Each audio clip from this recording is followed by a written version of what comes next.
함께한 여러분들 위해 하나님 또 큰 은혜 주실 줄 믿습니다. 같이 한번 우리 좌우 계신 분들과 인사 같이 나누겠습니다. 활짝 웃는 얼굴로 이렇게 인사 나눠볼게요. 하나님의 사랑이 당신과 함께하십니다. 하나님의 사랑이 당신과 함께하십니다. 아멘. 오늘도 이 사랑 안에서 우리 또 즐거운 마음으로 함께 또 말씀의 은혜를 누리시기 바랍니다.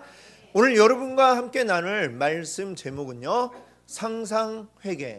상상회개라는 제목으로 또 말씀을 전하고자 합니다. 자, 상상회개, 뭐 이런 말 들어본 적 없으시죠? 상상회개란 뭐냐? 실제로 회개하지 않았네, 나의 상상으로만 회개했다고 생각하고 있는 거, 이게 이제 상상회개입니다. 예전에 제가 이제 잘 아는 전도사님이 집에 강아지를 2마리 키우고 계셨어요. 근데 이 2마리 한번 이제 그 집에 놀러 갔는데 막 웃으면서 얘기를 하는데 놀라운 일이 있었더라고요. 그 집의 강아지에게. 어떤 일이냐? 이 2마리는 이제 서로 성별이 달라요. 하나는 암컷, 하나는 이제 수컷. 이렇게 이제 있는데 서로 뭐 종도 다르고 나이도 다르고, 무엇보다도 이제 수컷을 중성화 수술을 했다는 거죠. 근데 놀랍게 암컷이 어느 날 보니까 갑자기 이 아이가, 이 아이라 해도 될지 모르겠네요. 이 암컷이 임신을 한 것 같다는 거예요. 이상하다. 이럴 리가 없는데 도대체 어떻게 된 걸까? 하여튼 뭐 보니까 뭐 이게 움직이는 거 보니까 이게 뭔가 이 새끼를 가진 것 같은 그런 모양을 하여서 이 전도사님이 강아지를 데리고 이제 동물병원에 갔습니다. 진단을 받고 초음파를 하고자 이제 딱 갔죠. 가서 너무나 놀라운 소식을 듣게 되었어요. 어떤 소식을 들었느냐? 이 강아지가 상상 임신을 하고 있더라라고 하는 것입니다. 굉장히 처음 듣는 소리죠. 저도 처음 들어봤고 그 후로도 아직 들어본 일이 없는 이야기인데 놀랍게도 이 강아지가 상상 임신을 했다는 거예요. 자, 무슨 강아지가 상상 임신을 하느냐? 근데 그런 일도 있더라고요. 여러분, 우리 사람에게도 종종 그런 일이 벌어지죠. 상상 임신을 하는 경우들이 있습니다. 여러분, 상상 임신이 뭐예요? 실제로 아이를 가지지 않았는데 착각을 하는 거죠. 아이를 가졌다라고 생각을 합니다. 여러분, 어떻게 보면 드러나는 몸의 증상은 비슷해 보여요. 아이를 가진 것 같이 뭐 입덧도 하고 그래요. 그러나 어때요? 10달 후에 그분은 아이를 낳을 수가 없습니다. 왜? 진짜로 아이를 가진 게 아니고 상상 속에서 가진 것이기 때문에 그런 것이죠. 상상으로만 임신을 하면 아무리 입덧을 심하게 해도 그분은 아이를 출산할 수가 없는 것입니다. 자, 우리 회개라고 하는 것도 역시 마찬가지예요. 회개도 상상회개가 있다라고 하는 것입니다. 상상회개를 하면 어떨까요? 진짜 회개를 한 것과 상상회개를 한 것, 겉보기에는 그다지 차이가 없어 보일지 모르지만 그 결과는 어떨까요? 전혀 다르겠죠. 진짜 회개한 것과 상상회개는 그 결과가 다릅니다. 진짜 임신은 아이를 출산하지만 상상 임신은 아이를 출산하지 못하는 것과 같은 그런 이치인 것입니다. 자, 여러분도 오늘 본문 말씀을 보면 상상회개를 했던 사람들의 이야기가 나오고 있습니다. 그들은 누구냐? 바리새인들과 사두개인들이라고 이야기를 하죠. 자, 오늘 읽었던 7절 말씀부터 보시게 되면 거기에 어떤 분이 등장을 하냐면 세례 요한이라고 우리가 부르는 사람이 등장을 합니다. 그는 예수님보다 6개월 정도 먼저 태어난 사람이고요. 그리고 예수님이 공생의 활동을 시작하기 이전부터 뭔가 사람들에게 알려지고 종교적인 영향력을 미치는 그런 사람이었습니다. 자, 마태복음 앞에 구약의 마지막 책이 있죠. 그 책의 이름이 뭔가요? 말라기. 이 말라기는 사람의 이름이에요. 구약의 마지막 선지자 이름이 말라기입니다. 자, 근데 말라기로부터 이 마태복음이 쓰여질 때까지의 시간이 몇 년이나 흘렀을까요? 400년이라는 시간이 흘렀습니다. 400년 동안 이 이스라엘에 선지자가 나타나지 않았습니다. 선지자는 뭐 하는 사람이에요? 하나님의 말씀을 전하는 사람이 선지자입니다. 하나님으로부터 직접 하나님 명령을 받아서 그 명령을 전하는 사람이 선지자죠. 근데 그런 사람이 말라기 이후로 400년 동안 나타나지를 않았다. 즉 영적으로 볼 때에는 이 이스라엘은 굉장히 침체된, 열심히 뭔가 하나님 앞에 제사도 드리고 뭔가를 하고 있지만 그러나 전혀 하나님의 음성을 듣지 못하는 기간이 400년 동안 이어지고 있었습니다. 그러다가 갑자기 혜성처럼 등장한 사람이 누구이냐? 바로 이 세례 요한인 것이죠.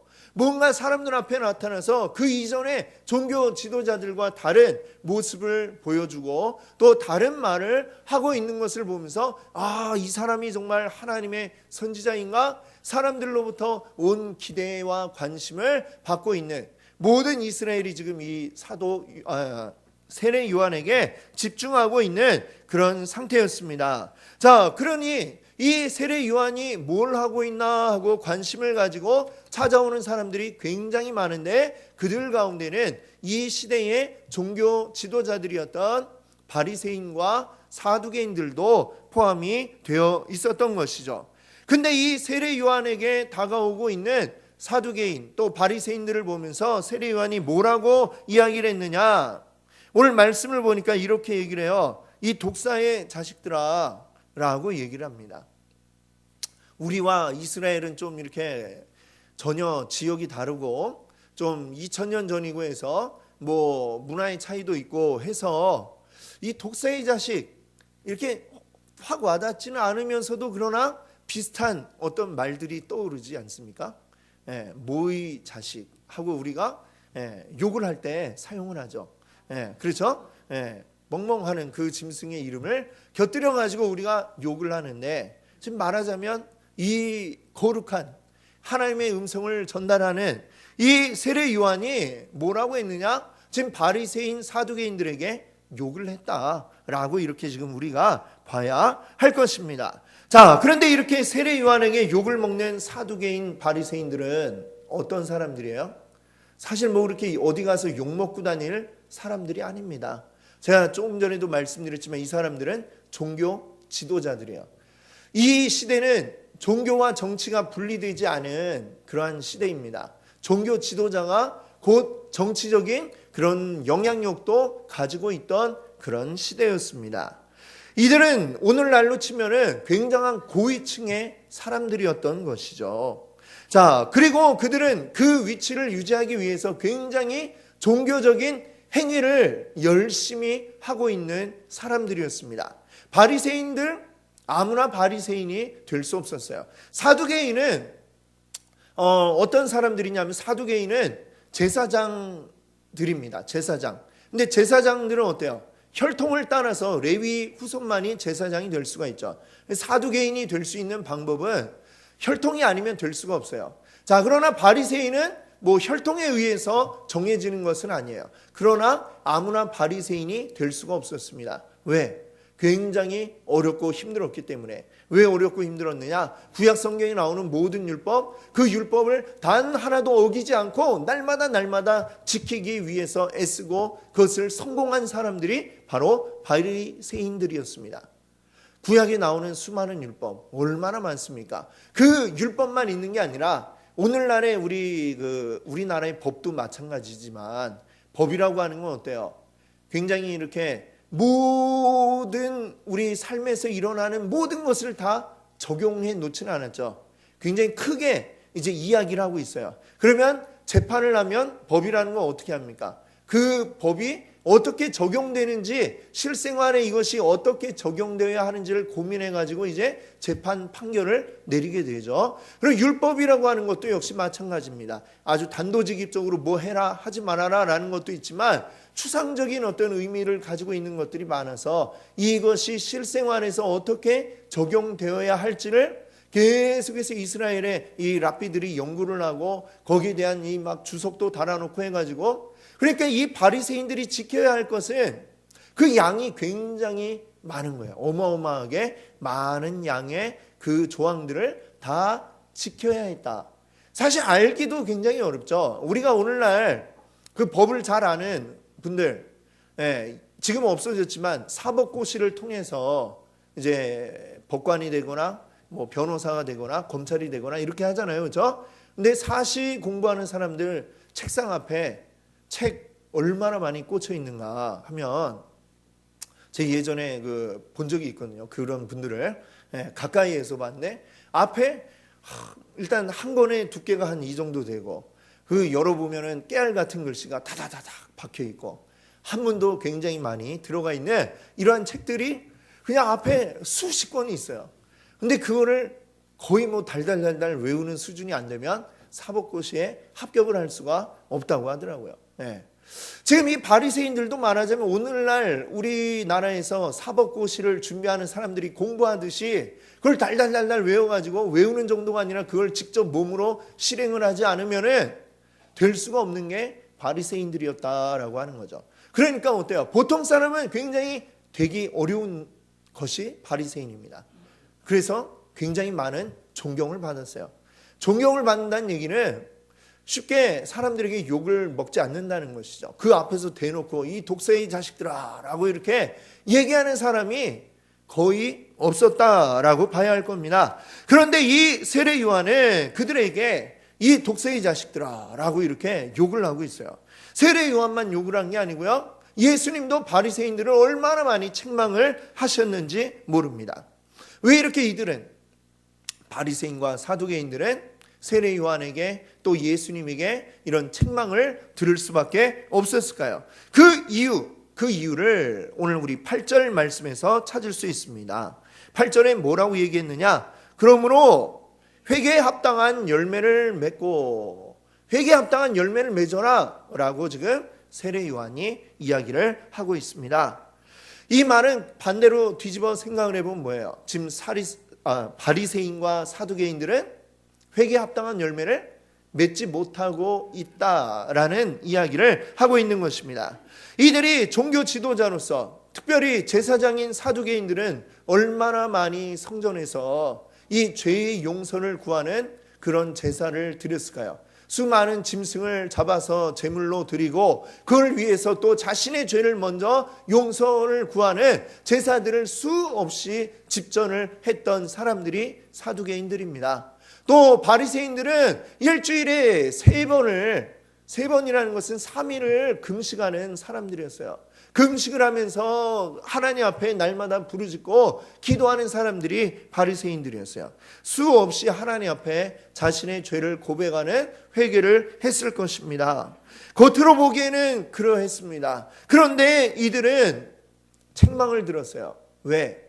세례 요한이 보니 그들의 회개는 어떤 회개냐? 상상회개였다라고 하는 것입니다. 너희들의 회개는 진짜가 아니다, 상상회개다라고 하는 것이죠. 그래서 어떻게 돼요? 진짜 회개를 하면 회개에 합당한 열매가 나타나야 되는데 너희에게는 열매가 없어. 그러니 너희들의 회개는 진짜 회개가 아닌 상상회개다라고 이렇게 말씀을 하고 있는 것입니다. 여러분, 그동안 제가 회개에 대해서 계속해서 말씀을 드리면서 회개는 뭐다? 말씀을 드렸죠? 그렇죠. 회개는 유턴이다 라고 말씀을 드렸어요. 회개는 단순히 내가 잘못했네 깨닫고 뉘우치고 후회하는, 이것이 회개가 아닙니다. 분명하게 잘못한 걸 깨달았으면 그 다음에 어떻게 돼요? 잘못된 길을 접어들었으면 유턴을 해야죠. 그렇죠? 어떤 사람은 자동차가 휙 돌리듯이 금세 유턴이 되는 사람도 있고, 또 배가 이렇게 돌리듯이, 배는 어때요? 휙 돌지 못하죠. 큰 배면 더 멀리 이렇게 해갖고 돌게 됩니다. 어찌됐건 그 정도의 차이는 있을지언정 분명한 유턴이 이루어져야 된다는 것이죠. 어떤 사람은 휙 빨리 잘 도는 사람이 있고, 어떤 사람은 시간이 좀 걸려도 오랫동안 천천히 유턴을 하는 사람도 있겠지만 분명히 돌아서지 않으면 안 된다라고 이야기를 합니다. 그런데 그렇지 않는 이 회개는 뭐냐? 진짜 회개가 아니라 그것은 말하자면 후회이고, 후회. 내가 잘못했네, 잘못했어. 그냥 입으로만 하는, 또는 신세한탄과 같은 후회, 신세한탄에 불과하다라는 것이죠. 그것들은 진짜 진정한 회개가 아니다라는 것이죠. 하나님께서 보시기에는, 사람들이 볼 때는 모르지만 하나님 보시기에 사두개인과 바리새인들의 회개는 어떤 회개였다는 거예요? 그냥 말로만 하는 회개일 뿐이지, 그들의 회개는 후회요, 신세한탄일 뿐이지 그들의 돌아섬이 보이지 않더라라고 하는 것입니다. 그것을 이 세례 요한은 꿰뚫어 보고 그들에게 이 독사의 자식들아 라고 이렇게 이야기를 하고 있는 것입니다. 오늘 우리도 어때요? 오늘 우리도 교회에 출석하여 이렇게 주일에 예배를 드리고 있죠.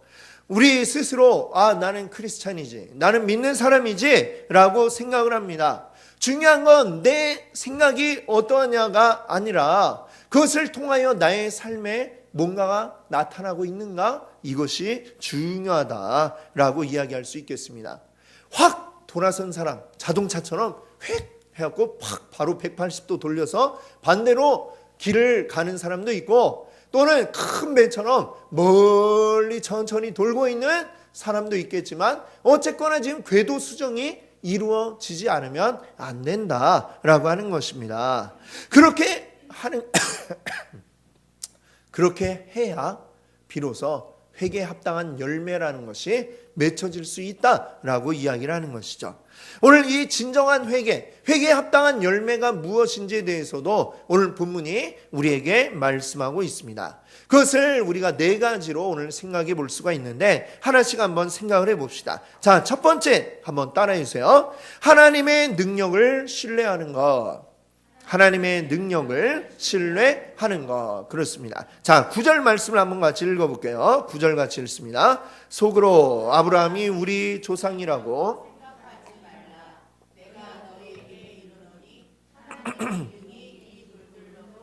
아브라함의 자손이 되게 하시리라. 아멘. 그렇습니다. 이 바리새인과 사두개인들이 의지하는 것, 그들이 하나님을 입으로 부르짖지만 진짜로 의지하고 있는 것은 무엇이었느냐? 사실 하나님이 아니라 그래 우리는 아브라함의 자손이야 라고 하는 것을 더 신뢰하고 믿고 있었다라는 이야기죠. 이스라엘 사람들의 마음속에는 그 생각이 아주 컸습니다. 무슨 얘기냐? 어찌되었건 우리는 아브라함의 자손이니까 하나님의 택함받은 백성이고, 하나님의 택함받은 백성이니까 우리는 구원받게 돼 있어 라는 생각이 그들 안에 있었다는 것입니다. 그런 생각이 있으니까 그들이 하나님 앞에 온전한 회개를 할 수가 없죠. 우리가 구원파라는 것을 들어보셨을 거예요. 그 구원파가 문제가 되는 이유가 무엇입니까? 나 한번 구원받았으니까, 이미 나는 구원받는 거 결정됐으니까 그 다음에 어때요? 뭐 어떻게 살든지 관계없다, 이런 생각이 그들의 마음의 한쪽 구석에 자리 잡고 있습니다. 그러니까 그들은 죄 짓기를 두려워하지 않고 그냥 살아가는 것이죠. 그것이 바로 이 구원파의 문제인데, 이 이스라엘 사람들의 생각이 그와 비슷한 거죠. 이미 우린 구원받았잖아. 그러니까 우리는 아브라함의 자손이잖아. 이미 택함받은 자손인데 회개할 때에도 진정성이 없어요. 그냥 해야 되니까 하는 거예요. 우리 제사 드릴 날이 되었으니까 성전에 가서 제사 드리면 그걸로 다 되었다, 내 할 의무를 다했다라고 이렇게 생각을 하고 있는 것입니다. 그들은 진짜로 하나님의 능력을 신뢰하는 것이 아니라, 하나님께서 우리 죄를 사해 주시고 용서해 주시는 그 능력을 신뢰하는 게 아니라, 이미 나에게 주어진 이 조건, 바로 이 유대인이라고 하는 이 조건 속에서 나는 구원받았으니까 거기에서부터 하나님이 일단 뒷전으로 밀리고 있는 것이죠. 사실은 주객이 전도되었다라고 할 수 있겠죠. 하나님이 아브라함을 택하여서 하나님의 자녀로 삼아 주셨으니, 그러니 또 그들의 자손인 이 이스라엘 사람들도 하나님의 자녀로 택함 받을 수 있는 기회를 얻게 된 것인데, 그것이 더 중요해가지고 하나님을 잊어버리는 상황이 되어 버렸습니다. 자, 이렇게 되는 이유는 뭘까요? 사실 사람들은 확실한 걸 좋아합니다. 확실한 거. 그렇죠? 눈에 보이고 만져질 수 있고, 그래서 내가 분명하게 느낄 수 있는 것, 이것을 분명하게 확실하다고 우리는 생각을 하죠. 근데 하나님은 어때요? 우리 눈에 보이지 않으세요. 우리가 만질 수도 없고, 그리고 뭔가 이렇게 느꼈다고 그런 것을 경험하기가 또 어려움이 있습니다. 그러니까 눈에 보이지 않는 하나님보다 뭔가 눈에 보이는 거, 분명한 거, 확실한 걸 자꾸만 추구하려고 하는 그런 경향이 사람에겐 있죠. 하나님이 우리를 택하셨다. 하나님 나를 사랑하신다. 그 말도 맞는데 그러면 그걸 어떻게 증명하지? 찾아보니까 우리 조상 아브라함의 후손들을 하나님 택하셨지. 그래, 나는 그러니까 구원받은 사람이야. 우리 눈에 보이는 증거에 집착하지 않기를 바랍니다. 무엇보다도 하나님이 우리를 사랑하시기로 하면, 그러면 우리는 구원받은 자 된다는 사실을 여러분들 믿으시기 바랍니다. 그것을 우리가 믿고 신뢰해야지, 다른 증거에 집착하게 되면 우리는 바리새인 사두개인과 같은 함정에 빠지게 되는 것입니다. 자, 이 회개에 합당한 열매 두 번째는 뭐냐면, 같이 따라해 보세요. 종말의 다급함. 종말의 다급함. 그렇습니다. 10절 말씀을 보면 이런 구절이 있어요. 이미 도끼가 나무 뿌리에 놓였으니, 나무를 벨 때 도끼를 가지고 베죠. 나무 뿌리에 딱 갖다 대고, 갖다 댄 다음에 어떻게 할까요? 들어서 다시 딱 거기를 찍죠. 나무가 이제 부러지게 될 겁니다. 지금 나무 뿌리에 놓여있다는 얘기는 이제 이 나무가 베어지기 직전이다라는 이 이야기를 하고 있는 거예요. 자, 사람이 죄를 지을 때 대부분의 사람들은 어떤 생각을 하느냐? 나는 안 잡힐 거야. 난 안 걸릴 거야. 이 생각을 하니까 죄를 짓게 됩니다. 여러분들, 우리 아주 기초적인 거지만 우리 살아가면서 무단횡단 많이 하시죠? 종종 하죠? 저도 고백하지만 종종 했습니다. 지금도 하고 있고요. 그런데 여러분, 무단횡단도 어때요?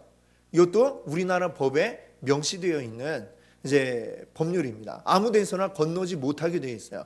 도로교통법에 나와 있죠.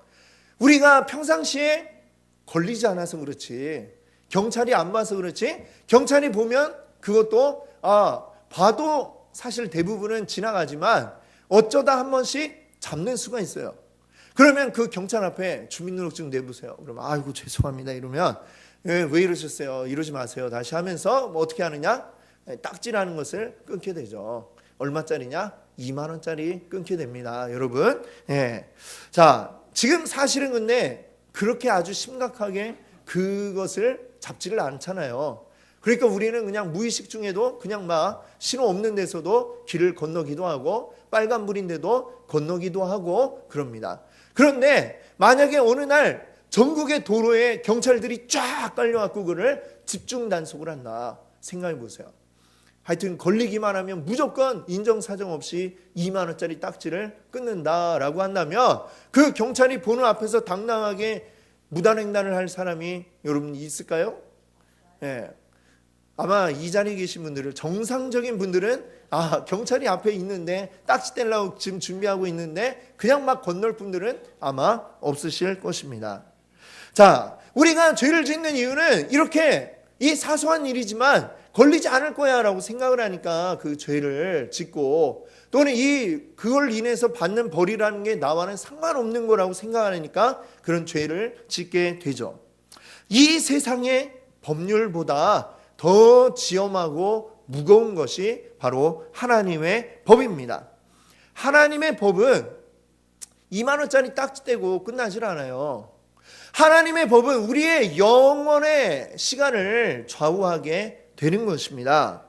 그 영원이라고 하는 것, 사실 우리 사람은 길어봐야 100년 그 정도밖에 살지 못하니까 영원이라고 하는 것이 그냥 굉장히 막막하고 나와 관계없는 시간인 것처럼 생각이 되어집니다. 게다가 하나님은 눈에 보이시지도 않고 하나님이 심판하신다라는 이야기가 머나먼 훗날에 어느 천년에 이루어질지 알 수 없는 미래의 일로만 여겨지다 보니 우리들이 쉽게 죄라는 것을 짓게 되는 것이죠.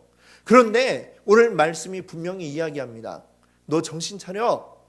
분명히 하나님의 도끼자루가 이미 나무 뿌리에 닿아 있어. 그걸 들어서 내리 찢기만 하면 심판받게 된다라고 이야기하고 있는 것입니다.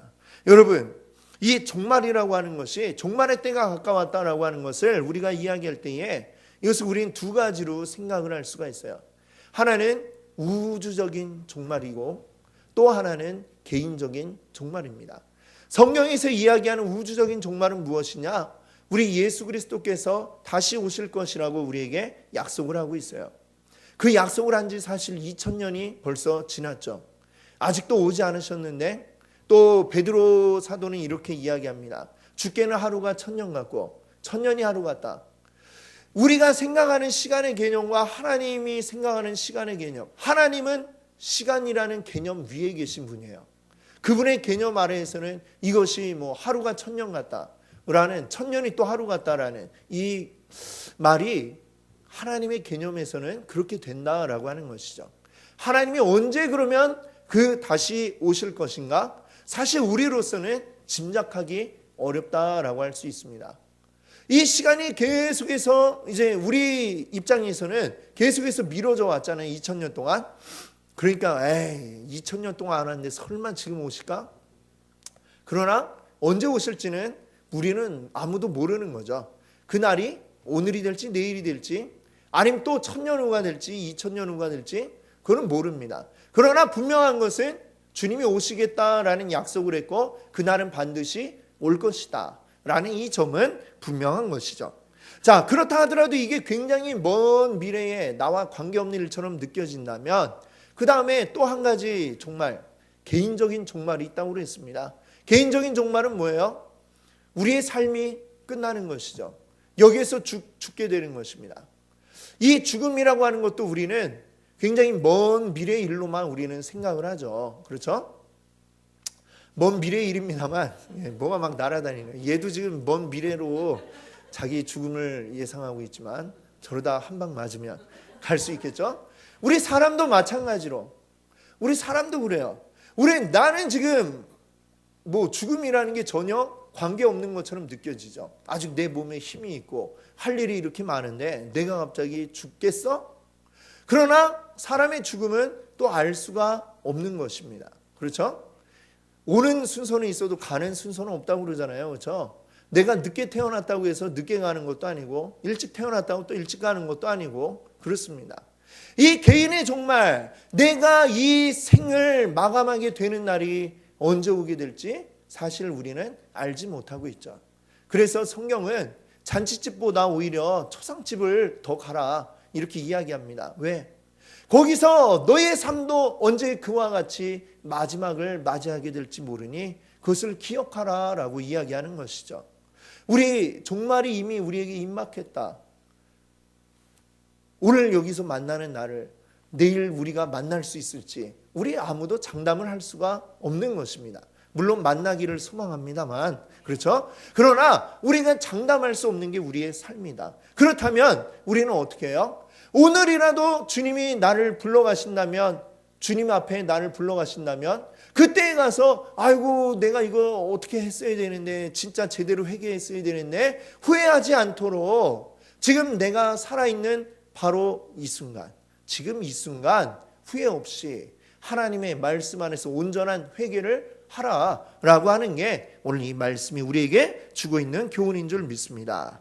자, 세 번째 회개의 열매는 무엇이냐? 따라해 보세요. 변화된 삶. 그렇습니다. 10절을 말씀을 보니까 열매를 맺지 아니하는 나무마다 찍혀 불에 던져지리니. 열매라는 것을 맺지 않는다면 그 나무의 결과는 어떻게 된다는 거예요? 아무 쓸데없는 나무죠. 열매를 맺지 않고, 열매를 맺지 못한다는 건 꽃도 피지 않는다는 것이죠. 이 나무 어디다 쓸까? 괜히 거름만 축내고 아까운 물만 주게 만드는 이 쓸모없는 나무, 결국 베어다가 땔감으로 밖에 쓸 데가 없다라는 것입니다. 그러기 위해서는 그런 일을 당하지 않으려면 어떻게 될까요? 열매를 맺는 나무가 되어야 한다는 것이죠. 열매 맺는다는 것은 무엇입니까? 오늘 우리 회개에 합당한 열매가 우리 삶 가운데 나타나야만 하겠다라는 것이고, 회개, 아까도 말씀드린 것처럼 아이고 잘못했구나, 거기서 끝나는 게 아니고 잘못했으니까 바른 길로 다시 돌아가야죠. 유턴이 우리 삶에서 나타나고 보여져야 한다라고 하는 것입니다. 아까 좀 전에 두 번째 회개의 열매에서 이야기한 것처럼 오늘 당장 내 삶이 끝난다 할지라도 우리 주님 앞에 갔을 때 부끄럽지 않도록 오늘 나는 주님 앞에 깨끗하게 살아가기를, 주님 닮은 모습을 살아가기를 소망하면서 그렇게 움직이고 있었다는 게 주님 앞에서 증명이 되어야 할 줄로 믿습니다. 그 앞에 갔을 때 어떡하지 하는 게 아니라, 주님 제가 부족하지만 그래도 주님 닮은 모습 살기 위해 애썼습니다. 주님 아시죠? 이렇게 당당하게 이야기할 수 있는 여러분들 되시기를 바랍니다. 자, 네 번째 열매 같이 따라해 주세요. 그리스도를 의존함. 아멘. 그렇습니다. 그리스도를 의존한다는 건 뭐냐? 11절 우리 보시게 되면 중간에 이렇게 이야기합니다. 세례 요한이 지금 얘기하는 거예요. 내 뒤에 오시는 이는 나보다 능력이 많으시니 나는 그의 신을 들기도 감당하지 못하겠노라. 그는 성령과 물로 너희에게 세례를 베푸실 것이요. 아멘. 자, 세례 요한이 지금 이야기합니다. 세례 요한이 많은 사람들의 주목을 받고 있어요. 오늘날로 치면은 슈퍼스타가 된 거와 마찬가지죠. 많은 사람들이 세례 요한을 바라보기 위해서, 또 세례 요한 말을 한마디 듣기 위해서 구름처럼 몰려들어가지고 그 세례 요한 주변에 있다라고 하는 것입니다. 그런데 세례 요한이 그래요. 진짜 슈퍼스타는 내가 아닙니다. 내 뒤에 오실 분이 진짜 슈퍼스타가 또 있습니다. 마지막 무대를 장식하실 슈퍼스타가 남아있어요. 이 얘기를 했습니다. 그분이 바로 누구냐? 예수 그리스도라고 하는 것이죠. 예수 그리스도가 바로 우리의 구원자이시고, 그리고 우리 예수 그리스도를 통하지 않고는 우리는 아무것도 될 수 없다라는 사실을 기억하지 않으시면 안 됩니다.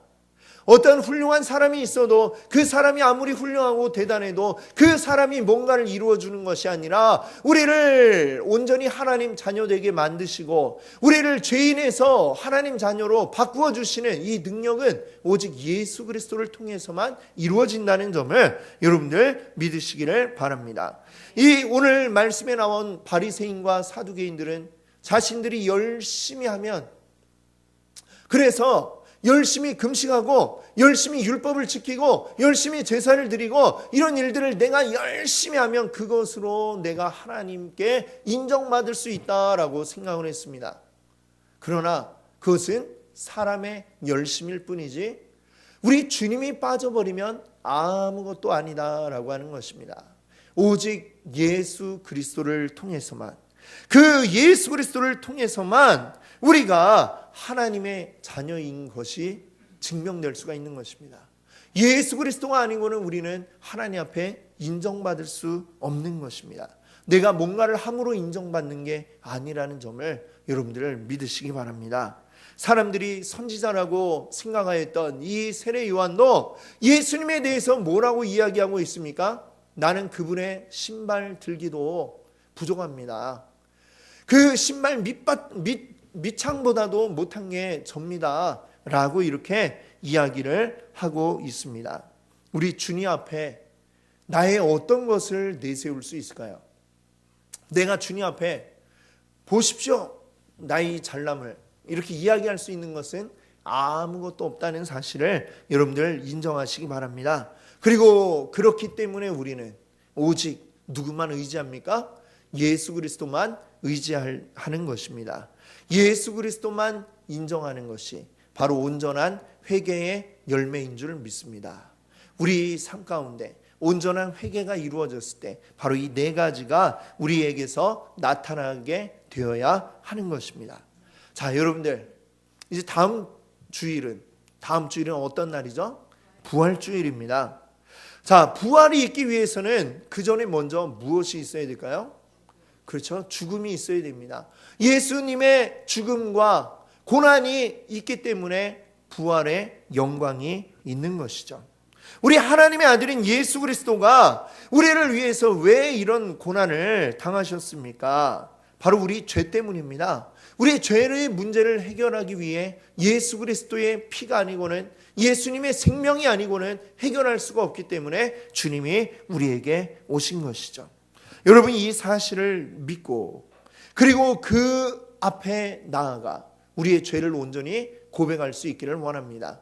그동안 내가 내 마음대로 생각하며 내가 내 인생의 주인이라고 여기며 살아왔던 그 모든 것들을 주님 앞에 내려놓고 고백할 수 있기를 원합니다. 열심히 해봤지만 아무 소용이 없었음을 우리는 절실히 깨닫고 있습니다. 여러분, 이 세상의 주인이신 하나님 앞에 의지하지 않고는 우리가 바뀌어질 수가 없습니다. 내 인생의 문제들이 해결될 수가 없고 내 영혼의 근심과 고통이 사라질 수가 없는 줄 믿습니다. 온전히 주님 앞에 나아갑시다. 그리고 나의 잘못들을 고백합시다. 그리고 거기에서 돌이키는 변화가 우리 가운데 나타나기 원합니다. 그리고 주님 아니고는 아무것도 아닙니다. 아무것도 나는 아닙니다. 이 고백을 할 때에 주님의 역사가 우리 삶 속에 일어나게 될 줄 믿습니다. 아멘.